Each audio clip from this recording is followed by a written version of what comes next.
शुक्लाम्बरधरम् विष्णुम् शशिवर्णम् चतुर्भुजम् प्रसन्नवदनम् ध्यायेत् सर्वविघ्नोपशान्तये व्यासम् वसिष्ठनप्तारम् शक्तेः पौत्रमकल्मषम् पराशरात्मजम् वन्दे शुकतातम् तपोनिधिम् व्यासाय विष्णुरूपाय व्यासरूपाय विष्णवे नमो वै ब्रह्मनिधये वासिष्ठाय नमो नमः अविकाराय शुद्धाय नित्याय परमात्मने सदैकरूपरूपाय विष्णवे सर्वजिष्णवे यस्य स्मरणमात्रेण जन्म संसारबन्धनात् विमुच्यते नमस्तस्मै विष्णवे प्रभविष्णवे ॐ नमो विष्णवे प्रभविष्णवे श्रीवैशम्पायन उवाच श्रुत्वा धर्मानशेषेण पावनानि च सर्वशः युधिष्ठिरः शान्तनवम् पुनरेवाभ्यभाषत युधिष्ठिर उवाच किमेकम् दैवतम् लोके किम् वाप्येकम् परायणम् स्तुवन्तः कङ्कमर्चन्तः प्राप्नुयुर्मानवा शुभम्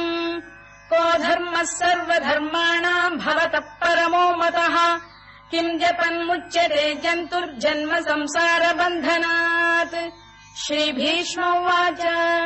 जगत्प्रभुम् देवदेवमनन्तम् पुरुषोत्तमम् स्तुवन्नाम सहस्रेण पुरुषः सततोत्थितः तमेव चार्चयन् नित्यम् भक्त्या पुरुषमव्ययम् ध्यायम् स्तुवन् नमस्यम् च यजमानस्तमेव च अनादिनिधनम् विष्णुम् सर्वलोकमहेश्वरम् लोकाध्यक्षम् स्तुवन् नित्यम् सर्वदुःखातिगो भवेत् ब्रह्मण्यम् सर्वधर्मज्ञम् लोकानाम् कीर्तिवर्धनम् लोकनाथम् महद्भूतम् सर्वभूतभवोद्भवम् एष मे सर्वधर्माणाम् धर्मोऽधिकतमो मतः यद्भक्त्या पुण्डरीकाक्षम् स्तवैरच्चेन्नरः सदा परमम् यो महत्तेजः परमम् यो महत्तपः परमम् यो महद्ब्रह्म परमम् यः परायणम् पवित्राणाम् पवित्रम् यो मङ्गलानाम् च मङ्गलम् दैवतम् देवतानाम् च भूतानाम् यो व्ययपिता यतः सर्वाणि भूतानि भवन्त्यादियुगागमे यस्मिंश्च प्रलयम् यान्ति पुनरेव युगक्षये तस्य लोकप्रधानस्य जगन्नाथस्य भूपते विष्णोर्नाम सहस्रम् मे शृणु पापभयापहम् यानि नामानि गौणानि विख्यातानि महात्मनः ऋषिभिः परिगीतानि तानि वक्ष्यामि भूतये ऋषिर्नाम्नाम् सहस्रस्य वेदव्यासो महामुनिः छन्दोऽनुष्टुप् तथा देवो भगवान् देवकीसुतः अमृतांशुद्भवो बीजम् शक्तिर्देवकी नन्दनः त्रिसामाहृदयम् तस्य शान्त्यर्थे विनियुज्यते विष्णुम् जिष्णुम् महाविष्णुम् प्रभविष्णुम् महेश्वरम् अनेकरूपदैत्यान्तम् नमामि पुरुषोत्तमम् अस्य श्रीविष्णोर्दिव्यसहस्रनामस्तोत्रमहामन्त्रस्य श्रीवेदव्यासो भगवान् ऋषिः अनुष्टुप्छन्दः श्रीमहाविष्णुः परमात्मा श्रीमन्नारायणो देवता अमृतांशुद्भवो भानुरिति बीजम् देवकी नन्दन श्रेष्ठेति शक्तिः उद्भवः क्षोभणो देव इति परमो मन्त्रः शङ्खबृन्नन्दकी चक्रीति कीलकम् शार्ङ्गधन्वा गदाधर इत्यस्त्रम् रथाङ्गपाणिरक्षोभ्य इति नेत्रम् त्रिसामासामजः सामेति कवचम् आनन्दम् परब्रह्मेति योनिः ऋतुः सुदर्शनकाल इति दिग्बन्धः श्रीविश्वरूप इति ध्यानम् श्रीमहाविष्णुप्रीत्यर्थे सहस्रनाम जपे विनियोगः ध्यानम् क्षीरोदन्वत्प्रदेशे शुचिमणिविलसत्सैकते मौक्तिकानाम् माला क्लुप्तासनस्थस्फटिकमणिनिभैर्मौक्तिकैर्मण्डिताङ्गः शुभ्रैरभ्रैरदभ्रैरुपरि विरचितैर्मुक्तपीयूषवर्षैः आनन्दीन पुनीयादरिनलिन गदा शङ्खपाणिर्मुकुन्दः भूः पादौ यस्य नाभिर्विहदसुरनिलश्चन्द्रसूर्यौ च नेत्रे कर्णावाशा शिरोद्यौर्मुखमपि दहनो यस्य वास्तेयमब्धिः अन्तस्थम् यस्य विश्वम् सुरनरखगो भोगि गन्धर्वदैत्यैः चित्रम् रम्यते तम् त्रिभुवन वपुषम् विष्णुमीशम् नमामि। ॐ नमो भगवते वासुदेवाय। शान्ताकारम् भुजगशयनम् पद्मनाभम् सुरेशम् विश्वाधारम् गगनसदृशम् मेघवर्णम् शुभाङ्गम् लक्ष्मीकान्तम् कमलनयनम् योगिहृद्ध्यानगम्यम् वन्दे विष्णुम् भवभयहरम् सर्वलोकैकनाथम् मेघश्यामम् पीतकौशेयवासम् श्रीवत्साङ्कम् कौस्तुभोद्भासिताङ्गम् पुण्योपेतम् पुण्डरीकायताक्षम् विष्णुम् वन्दे सर्वलोकैकनाथम् नमः समस्तभूतानामादिभूताय भूभृते अनेकरूपरूपाय विष्णवे प्रभविष्णवे सशङ्खचक्रम् सकिरीटकुण्डलम् सपीतवस्त्रम् सरसीरुहेक्षणम् सहारवक्षस्थलशोभिकौस्तुभम् नमामि विष्णुम् शिरसा चतुर्भुजम् छायायाम् पारिजातस्य हेमसिंहासनोपरि आसीनमम्बुदश्याममायताक्षमलङ्कृतम् चन्द्राननम् चतुर्बाहुम् श्रीवत्साङ्कितवक्षसम् रुक्मिणी सत्यभामाभ्याम् सहितम् कृष्णमाश्रये।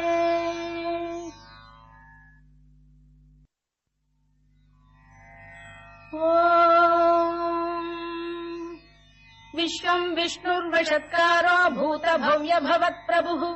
भूतकृद्भूतभृद्भावो भूतात्मा भूतभावनः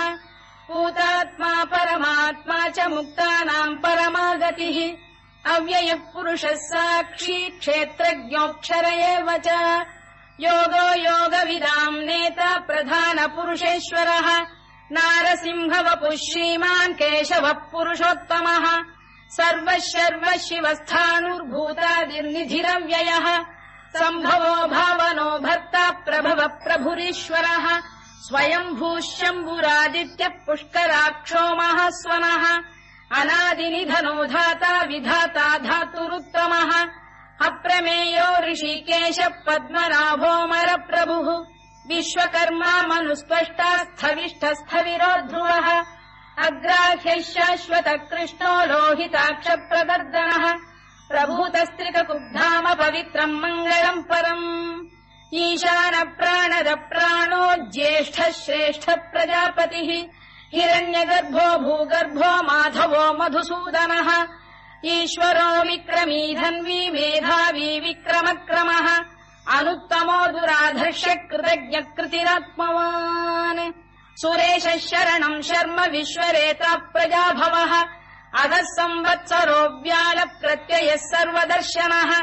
अजः सर्वेश्वरः सिद्धः सिद्धिः सर्वादिरच्युतः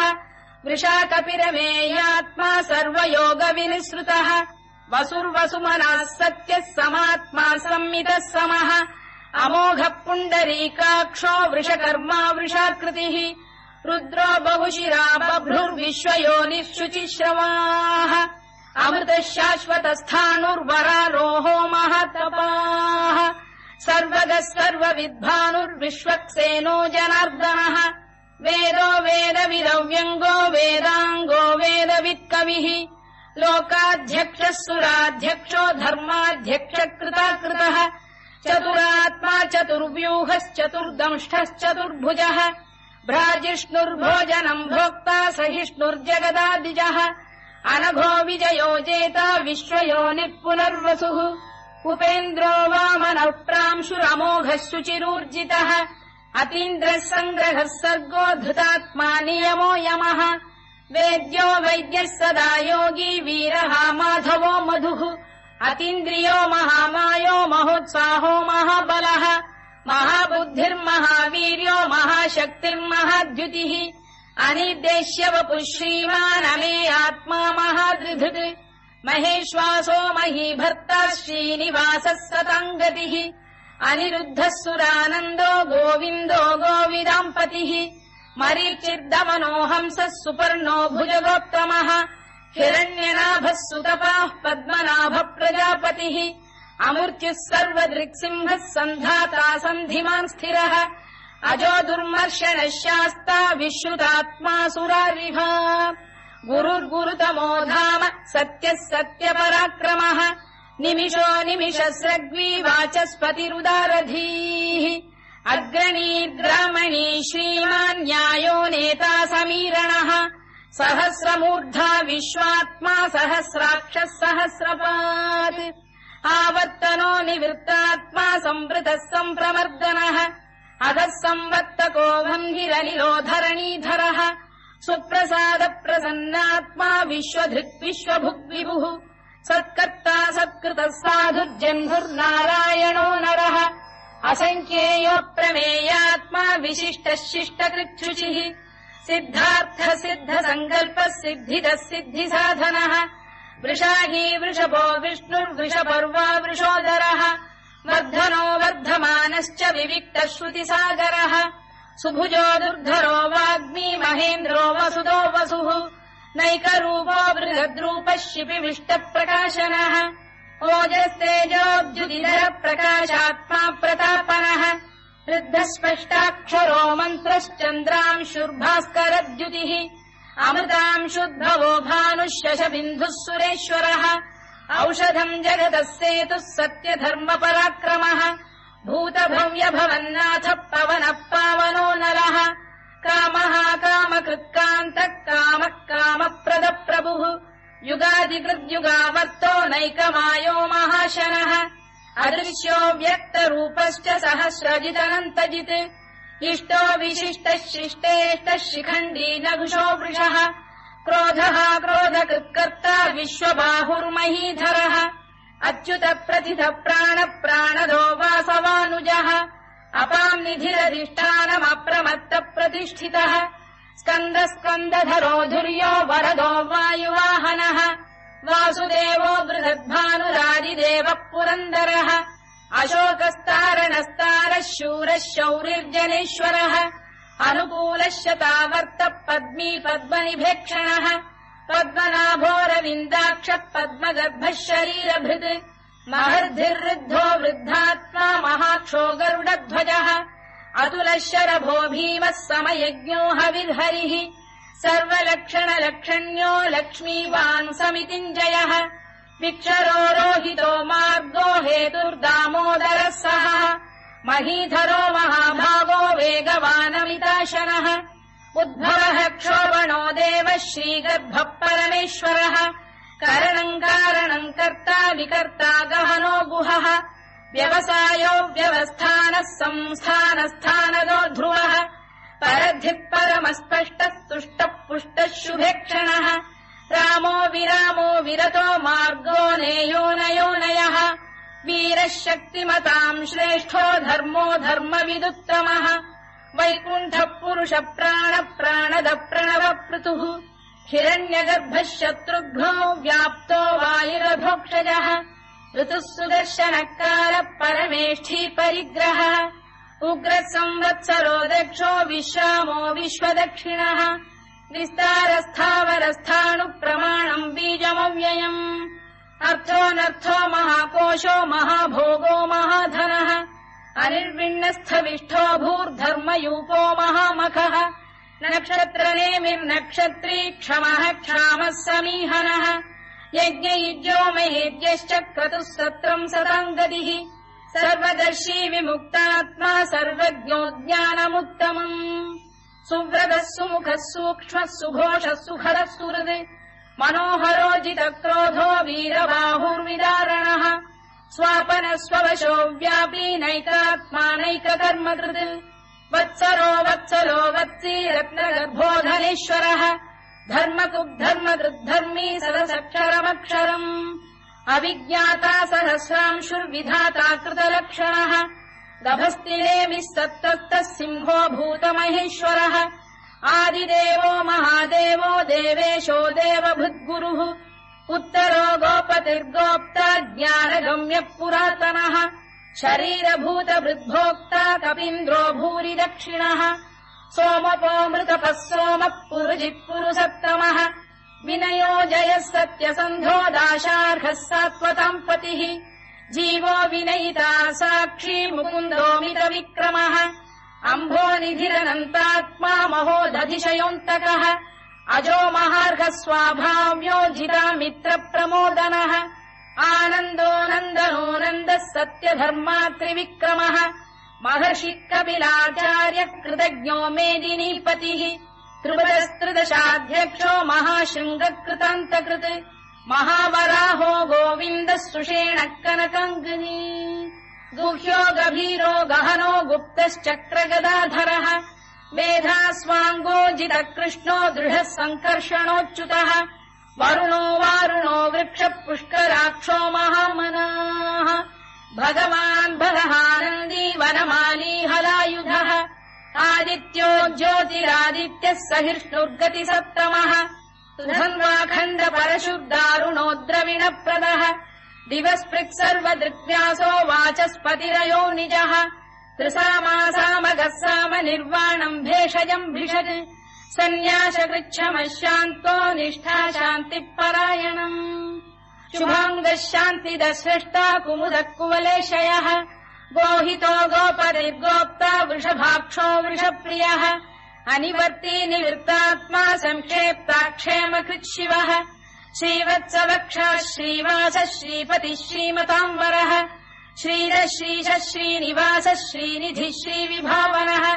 श्रीधर श्रीकर श्रेयः श्रीमान् लोकत्रयाश्रयः स्वक्षस्वङ्गः शतानन्दो नन्दिर्ज्योतिर्गणेश्वरः विजितात्मा विधेयात्मा सत्कीर्तिश्छिन्न संशयः उदीर्णः सर्वतश्चक्षुरनीशः शाश्वतस्थिरः भूषयो भूषणो भूतिर्विशोकः शोकनाशनः अर्चिष्मानर्चितः कुम्भो विशुद्धात्मा विशोधनः अनिरुद्धो प्रतिरथ प्रद्युम्नोमित विक्रमः कालनेमिनिः वीरः शौरिः शूरजनेश्वरः त्रिलोकात्मा त्रिलोकेशः केशवः केशिहा हरिः कामदेवः कामपालः कामी कान्तकृतागमः अनिर्देश्य वपुर्विष्णुर्वीरोऽनन्तो धनञ्जयः ब्रह्मण्यो ब्रह्मकृद्ब्रह्मा ब्रह्म ब्रह्मविवर्धनः ब्रह्मविब्राह्मणो ब्रह्मी ब्रह्मज्ञो ब्राह्मणप्रियः महाकमो महाकर्मा महातेजा महोरगः महाक्रतुर्महायज्वा महायज्ञो महाहविः स्तव्यस्तव प्रियस्तोत्रम् स्तुतिस्तोतारणप्रियः पूर्णः पूरयिता पुण्यः पुण्यकीर्तिरनामयः मनोजवस्तीर्थकरो वसुरेता वसुप्रदः वसुप्रदो वासुदेवो वसुर्वसुमनाहविः सद्गतिः सत्कृतिः सत्ता सद्भूतिः सत्परायणः शूरसेनो यदुश्रेष्ठः सन्निवासः सुयामुनः भूतावासो वासुदेवः सर्वासु निलयो नलः दर्पः दर्पदो दृप्तो दुर्धरोऽथा पराजितः विश्वमूर्तिर्महामूर्तिर्दीप्तमूर्तिरमूर्तिमान् अनेकमूर्तिरव्यक्तः शतमूर्तिः शताननः एकोनैकः सवक्कः किम् यत्तत्पदमनुत्तमम् लोकबन्धुर्लोकनाथो माधवो भक्तवत्सलः सुवर्णवर्णो हेमाङ्गो वराङ्गश्चन्दनाङ्गदी वीरः विषमः शून्यो घृता शीरचरश्चरः अमानी मानदो मान्यो लोकस्वामी त्रिलोकधृत् सुमेधा मेधजो धन्यः सत्यमेधाधराधरः तेजो वृषोद्युतिधरः सर्वशत्रुभृताम्बरः प्रग्रहो निग्रहो व्यग्रो नैकशृङ्गो गदाग्रजः चतुर्मूर्तिश्चतुर्बाहुश्चतुर्व्यूहश्चतुर्गतिः चतुरात्मा चतुर्भावश्चतुर्वेदविदेकपात् समावर्तो निवृत्तात्मा दुर्जयो दुरतिक्रमः दुर्लभो दुर्गमो दुर्गो दुरावासो दुरारिः शुभाङ्गो लोकसारङ्गः सुतन्तु वर्धनः इन्द्रकर्मा महाकर्मा कृतकर्मा कृतागमः उद्भवः सुन्दरः सुन्दरो रत्ननाभः सुलोचनः अर्को वाजसनः शृङ्गी जयन्तः सर्वविजयी सुवर्णबिन्दुरक्षोभ्यः सर्ववागीश्वरेश्वरः महाह्रदो महागर्तो महाभूतो महानिधिः कुमुदः कुन्दरः कुन्दः पर्जन्यः पावनो निलः अमृताशोऽमृतवपुः सर्वज्ञः सर्वतोमुखः सुलभः सुव्रतः सिद्धः शत्रुजिच्छत्रुतापनः न्यग्रोधोदुम्बरोश्चतश्चाणूरान्ध्रैषूदनः सहस्रार्चिः सप्तजिह्वः सप्तैधाः सप्तवाहनः अमूर्तिरनघोचिन्त्यो भयगृद्भयनाशनः अणुबृहत्कृशस्थूलो गुणभृन्निर्गुणो महान् अधृतस्वधृतस्वास्य प्राग्वंशो वंशवर्धनः धारभृत्कथितो योगी योगीशः सर्वकामदः आश्रमश्रमणः क्षामः सुपर्णो वायुवाहनः धनुर्धरो धनुर्वेदो दण्डो दमयिता दमः अपराजितः सर्वसहो नियन्ता नियमो यमः सत्त्ववान् सात्विकः सत्यः सत्यधर्मपरायणः अभिप्रायप्रियार्होरः प्रियकृत्प्रीतिवर्धनः विहाय सगतिर्ज्योतिः सुरुचित्पुतभुग्विभुः रविर्विरोचनः सूर्यः सवितारविलोचनः अनन्तो हुतभुग्भोक्ता सुखदो नैकजोऽग्रजः अनिर्विण्णः सदामर्षी लोकाधिष्ठानमद्भुतः सनात्सनातनतमः कपिलः कपिरव्ययः स्वस्तिदः स्वस्तिकृत् स्वस्ति स्वस्तिभुक् स्वस्ति दक्षिणः अरौद्रः कुण्डली चक्री विक्रम्यूर्जितशासनः शब्दातिकः शब्दसः शिशिरः शर्वरीकरः अक्रूरपेशलो दक्षो दक्षिणः क्षमिणाम्बरः विद्वत्तमो वीतभयः पुण्यः श्रवणकीर्तनः उत्तारणो दुष्कृतिः पुण्यो दुःस्वप्ननाशनः वीरः रक्षणः सन्तो जीवनः पर्यवस्थितः अनन्तरूपोऽनन्तः श्रीर्जितमन्युर्भयापहः चतुरश्रो गभीरात्मा विदिशो व्यादिशो दिशः अनाधिर्भूर्भुवो लक्ष्मी सुवीरो रुचिराङ्गदः जननो जनजन्मादिर्भीमो भीमपराक्रमः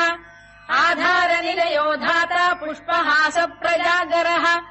ऊर्ध्वगः सत्पथाचार प्राणद प्रणवप्रणः प्रमाणम् प्राणनिलय प्राणभृत्प्राणजीवनः तत्त्वम् तत्त्वविदेकात्मा जन्ममृत्युजरातिगः भूर्भुवः स्वस्तरुस्तारः सविता प्रपितामहः यज्ञो यज्ञपतिर्यज्वा यज्ञाङ्गो यज्ञवाहनः यज्ञभृद्यज्ञकृद्यज्ञी यज्ञभुग्यज्ञसाधनः यज्ञान्तकृद्यज्ञगुह्यमन्नमन्नाद एव च आत्मयोनिः स्वयम् जातो वैखानः सामगायनः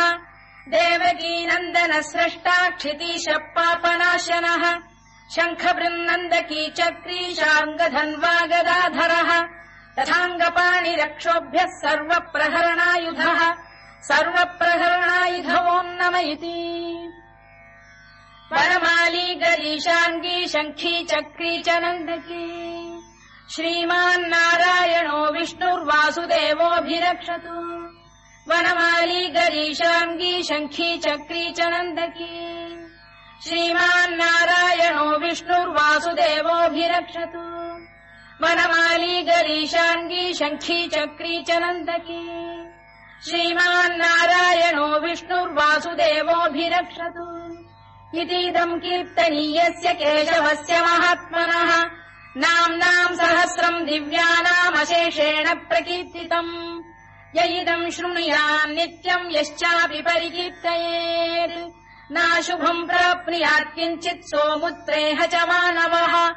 वेदान्तको ब्राह्मणस्य क्षत्रियो विजयी भवेत् वैश्यो धनसमृद्धस्य क्षुद्रः सुखमवाप्नुयात्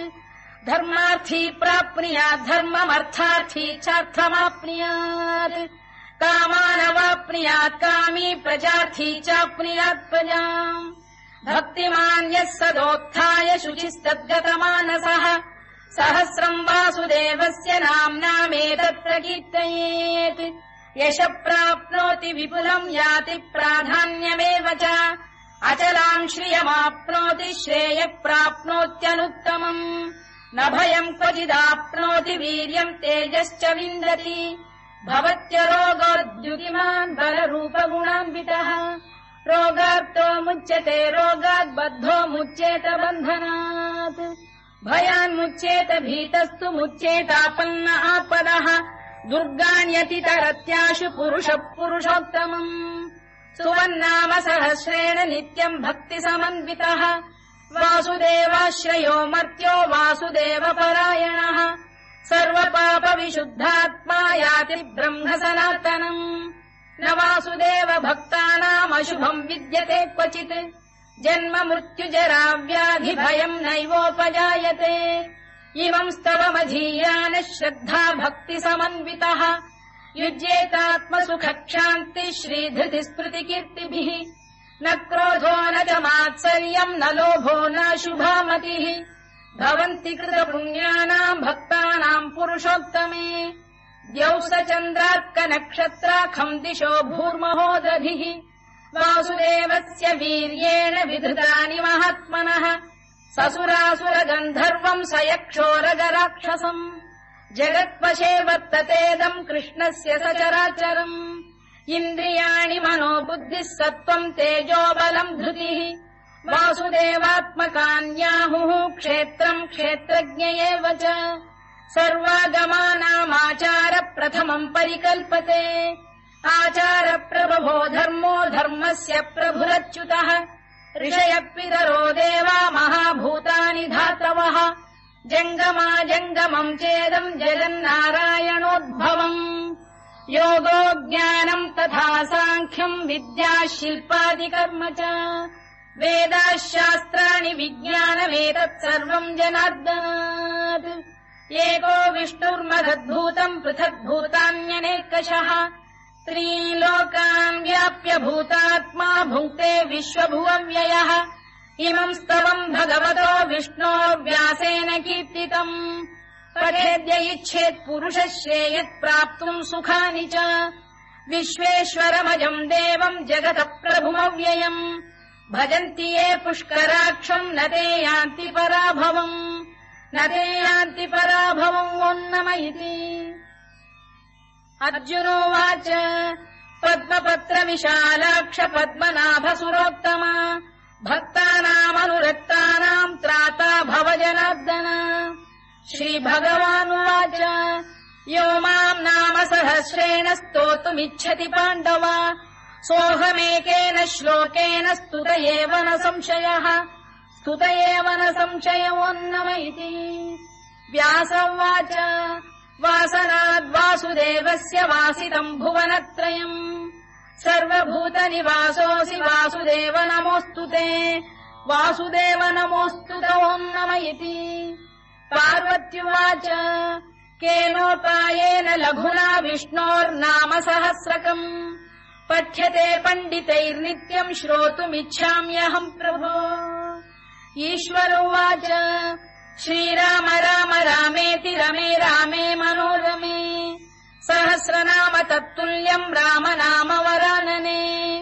श्रीराम राम रामेति रमे रामे मनोरमे सहस्रनाम तत्तुल्यम् राम नाम वरानने श्रीराम राम रामेति रमे रामे मनोरमे सहस्रनाम तत्तुल्यम् राम नाम वरानने राम नाम वराननमोन्नम इति ब्रह्मोवाच नमोऽस्त्वनन्ताय सहस्रमूर्तये सहस्रपादाक्षि शिरोरुबाहवे सहस्रनाम्ने पुरुषाय शाश्वते सहस्रकोटियुगधारिणे नमः सहस्रकोटियुगधारिणे ओन्नम इति सञ्जय उवाच यत्र योगेश्वर कृष्णो यत्र पार्थो धनुर्धरः तत्र श्रीविजयो भूतिर्ध्रुवानीतिर्मतिर्मम श्रीभगवानुवाच अनन्याश्चिन्तयन्तो मां ये जनाः पर्युपासते तेषाम् नित्याभियुक्तानाम् योगक्षेमम् वहाम्यहम् परित्राणाय साधूनाम् विनाशाय च दुष्कृताम् धर्म संस्थापनार्थाय सम्भवामि युगे युगे आर्ता विषण्णाः शिथिलाश्च भीता घोरेषु च व्याधिषु वर्तमानाः संकीर्त्य नारायण शब्दमात्रम् विमुक्त दुःखाः सुखिनो भवन्तु कायेन वाचा मनसेन्द्रियैर्वा बुद्ध्यात्मना वा प्रकृते स्वभावात् करोमि यद्यत् सकलम् परस्मै नारायणायेति समर्पयामि।